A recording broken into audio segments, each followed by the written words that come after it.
26 years old, works 50 hours a week, lives in a room the size of a prison cell, and yesterday she spent $300 on clothes she'll wear once.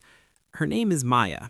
She's not stupid, she's not reckless, she's actually terrified about money. So why did she just blow her entire paycheck on things she doesn't need? Because in her mind, she's already lost the war.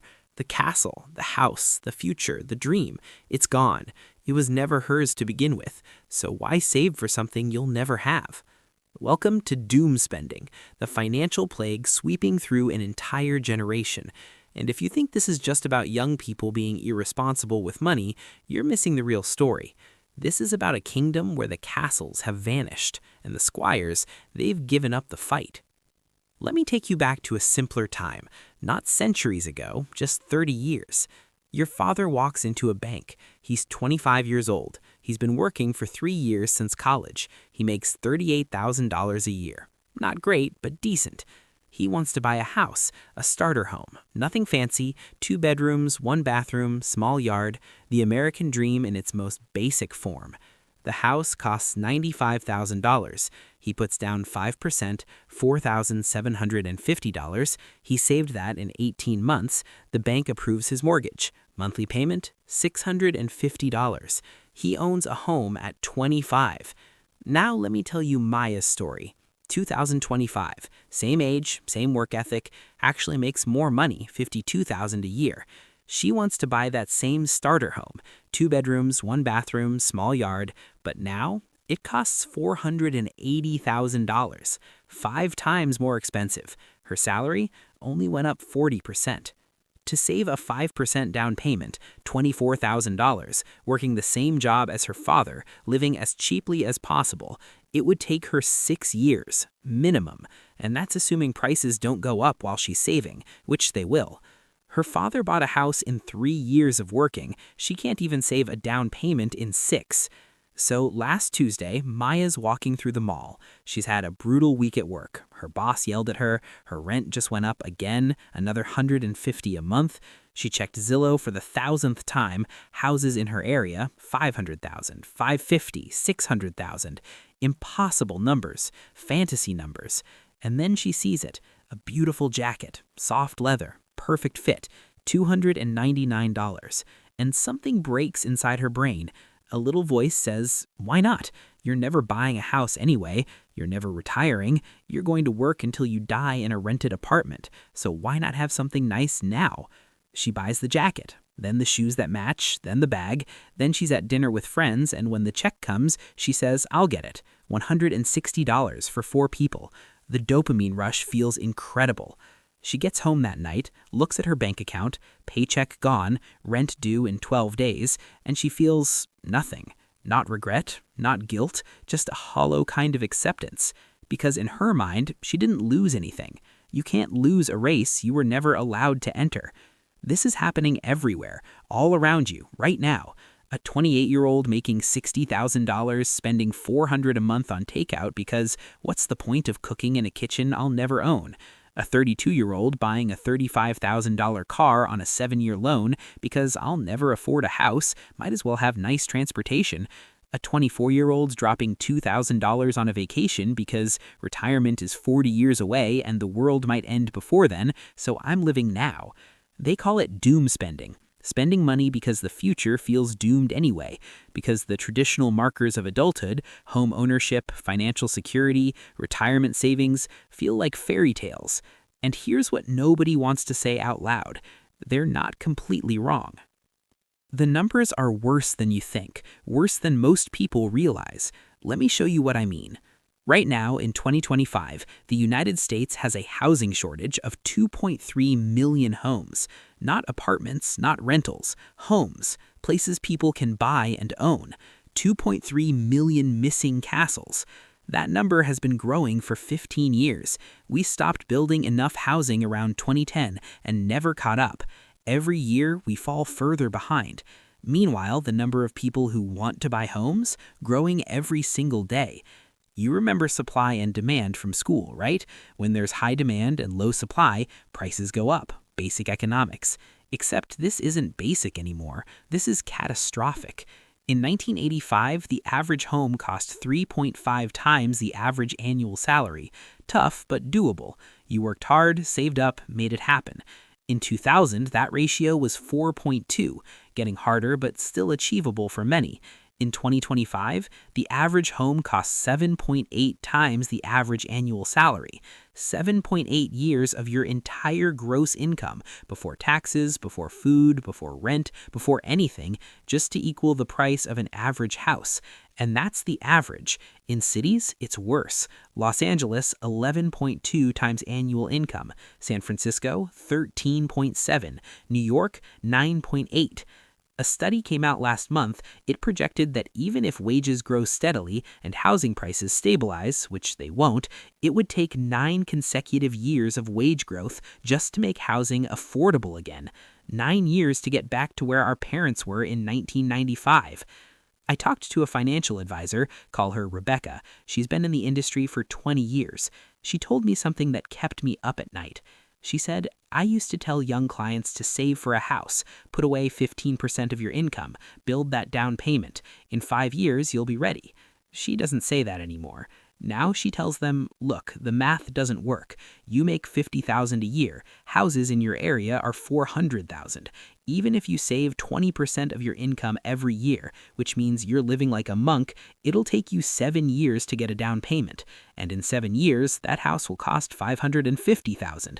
You'll never catch up. She started telling people to rent forever and invest the difference, because at least that way they might have something when they're old. Think about that. A financial advisor telling 25-year-olds that the American dream of home ownership is dead for them. So what happens to a generation that's been told the finish line doesn't exist? They stop running. They stop saving. They stop denying themselves today for a tomorrow they don't believe in. They buy the jacket, the trip, the nice dinner, the expensive coffee. Because if you can't build a castle, you might as well have silk clothes while you're living in someone else's. A study from Credit Karma found that 96% of Americans have made a doom purchase in the last year, something they bought specifically because they felt hopeless about their financial future. The average doom spender spent $2,700 in a single year on purchases driven by financial anxiety. I want to show you how this actually works in someone's brain because it's not as simple as they're being stupid. Meet Jake, 29 years old, software developer, makes $75,000 a year, above average income, responsible guy. Jake looked at the housing market in his city, ran the numbers, did everything right. Even making $75,000, saving aggressively, avoiding debt, it would take him 8 years to afford a down payment on a median-priced home. 8 years. But here's the psychology trap. 8 years is long enough that it doesn't feel real. It's not a goal, it's a prison sentence. So his brain does something interesting. It says 8 years might as well be 80 years. It's equally impossible. And once your brain has decided something is impossible, it stops treating it as a goal. It becomes fantasy, like saying, I'll save up to buy a private island. Sure, technically possible, but so unlikely that you don't actually orient your behavior around it. So Jake stops saving for a house, and the money that would have gone to that impossible dream, it starts going to possible dreams. A new gaming PC, a weekend trip to Denver, nice dinners, a gym membership at the fancy place, concert tickets. None of these things are bad, none of them are irresponsible in isolation, but together they form a pattern, spending money on today because tomorrow has been canceled. $20 here, $80 there, $150 for this, $300 for that. Death by 1,000 small dopamine hits. And the cruelest part, the math actually supports his feelings of hopelessness. But I need to tell you something that's going to make this even worse. Because it's not just housing. Last week, I found a study that made me physically ill. It analyzed what it would take for someone entering the workforce today to retire comfortably. The number they need to save, accounting for inflation, healthcare costs, and living expenses to retire at 65? $2.4 million. Not for a luxury retirement, not for mansions and yachts, for a basic, modest retirement where you can pay your bills and see a doctor without going bankrupt. A 25-year-old today making the median income would need to save 18% of their gross pay. every single year for 40 years with a 7% annual return to hit that number. 18% before taxes. Most Americans can't save 5%. So we've created a world where you can't afford to buy a house. You can't afford to retire. You can't afford to have kids. You can't afford to get sick. You can't afford to take time off. And we're shocked that people are spending money on small joys while they can still feel something. A barista making $32,000 a year buying a $60 candle isn't being irresponsible. She's being rational. She's never buying a house. She's never retiring. She's working until she physically can't anymore. So that candle, that one tiny moment of my home smells nice and maybe life isn't completely terrible, don't you dare judge her for that candle. But here's the thing nobody's talking about. This doom spending, it's making everything worse. It's a trap, a cycle, a downward spiral disguised as self-care. Because while it's true that you might not be able to afford a house right now, spending every dollar guarantees you never will. While it's true that retirement feels impossible, having zero savings guarantees you'll work until you die. Doom spending is a response to real hopelessness, but it's also becoming a self-fulfilling prophecy. The generation spending out of despair is ensuring they stay desperate. So what do? How do we break the cycle when the cycle is built on legitimate economic despair? That's what the rest of this story is about. To escape a trap, you have to understand how it works. So let me show you what's happening in your brain when you doom spend. There's a reason why buying things feels so good. Your brain releases dopamine, the same chemical that fires when you eat chocolate, have sex, or win a game. It's the reward chemical. In a normal, healthy life, you get dopamine from lots of sources: accomplishing goals, making progress, connecting with people, building something. But when you feel like you can't make progress on big goals, like buying a house or saving for retirement, your brain gets desperate for dopamine from somewhere else. It's like if you're starving and someone offers you candy. You know candy isn't nutritious, you know you should wait for real food, but you're so hungry that you'll take whatever calories you can get. That's doom spending. Dopamine starvation making you grab whatever small hit you can find. And corporations know this. Oh, they know this.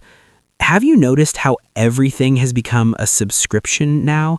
How everything is just $8 a month or only $15 a month? That's not an accident. They're specifically targeting people who can't afford big purchases by breaking everything into tiny payments that feel manageable. You can't afford a $300 jacket, but you can afford 4 payments of $75. You can't save $10,000, but you can skip your daily $5 coffee. Except you can't because that coffee is one of 3 things that makes your morning tolerable. Everything is designed to bleed you slowly. Subscription services, payment plans, microtransactions, monthly fees.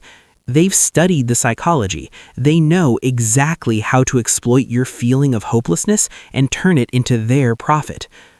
I talked to a woman named Lisa, 31 years old, marketing manager, makes $60,000 a year. She sat down one day and added up all her subscriptions. Netflix, $15. Spotify, $11. Gym, $49. She goes twice a month. Meal kit delivery, $70 a week. Amazon Prime, $15. 2 subscription boxes, $50 combined. Cloud storage, $3. App subscriptions, $8. Her car, on payment plan, $350. She was spending $600 a month on subscriptions and payment plans, $7,200 a year. And when I asked her why she kept services she barely used, she said something that broke my heart. If I cancel them, what do I have left to look forward to? That's the trap. The services aren't giving you value. They're giving you the illusion of a life while your actual life stagnates. But here's the most dangerous part of doom spending. It's socially contagious.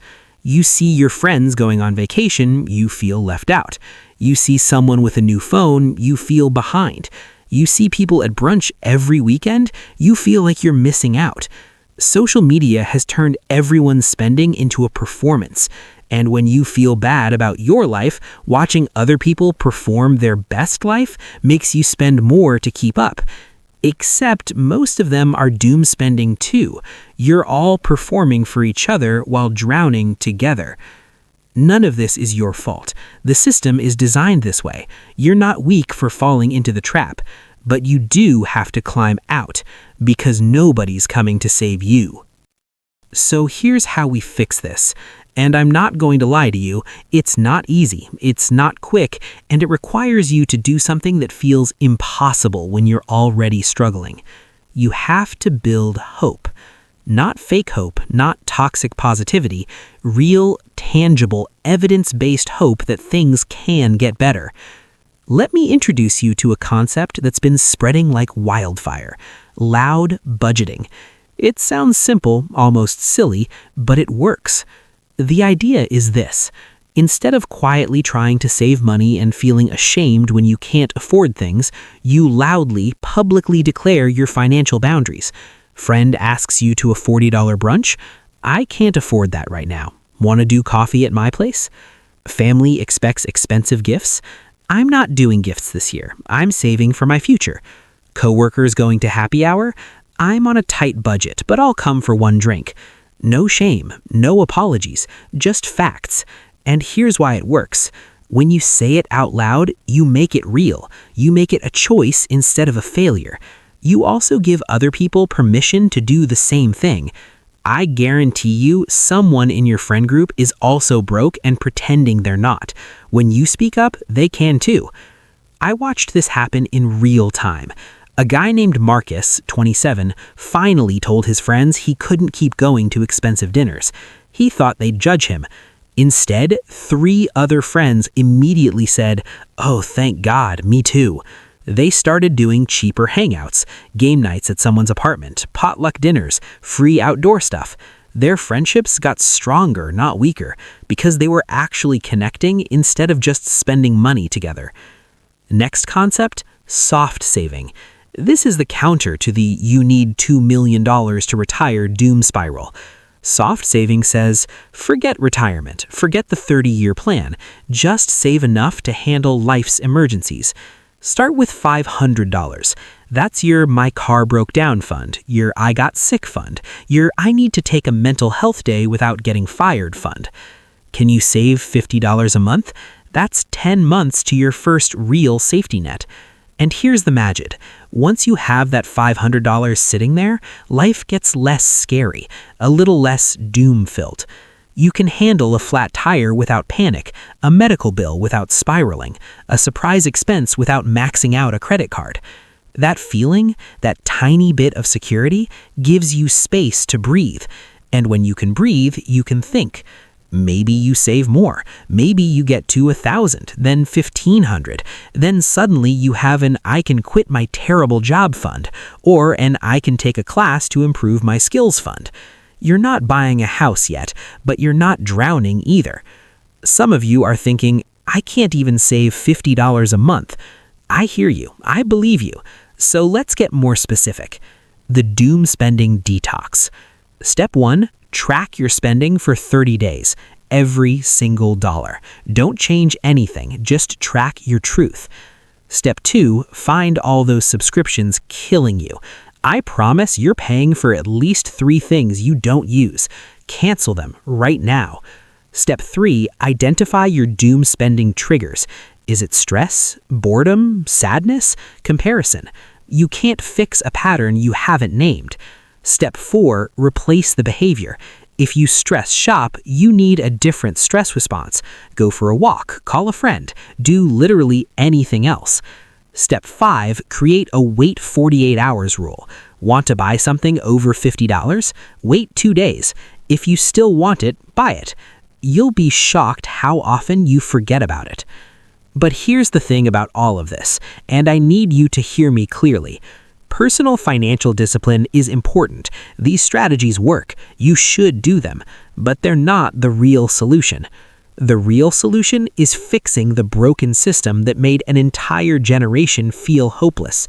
We need more housing. We need wages that match the cost of living. We need healthcare that doesn't bankrupt people. We need education that doesn't require crushing debt. These aren't radical ideas. They're the baseline that our grandparents had.